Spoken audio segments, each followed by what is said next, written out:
my duty to inform you that you've been charged with murder and that you issued an illegal order to have your Marines fire into a group of innocent civilians. Murder, sir? What do you think? I think they're out to crucify you. If I'm guilty of this, I'm guilty of everything I've done in combat for the last 30 years. This is a tape from the embassy security system. What if the crowd had weapons? What if they did fire first? Forget this guy. I don't want to testify about it. I don't want it to exist.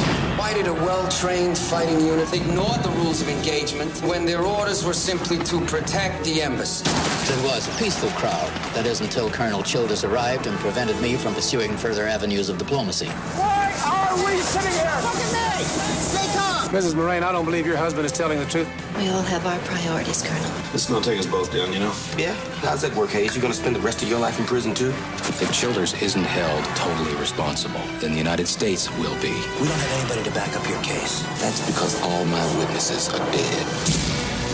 The crowd in front of the embassy had no weapons, did they, Colonel? Yes, they had weapons. They were killing my Marines. Withholding evidence is no less evil than charging my client with murder. I'm not gonna leave this job until I find out what happened. Is that a threat? Oh, yes, sir. Rules of engagement.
Children and civilians comprise the vast majority of the 200 killed and 1,400 injured here in just 9 days.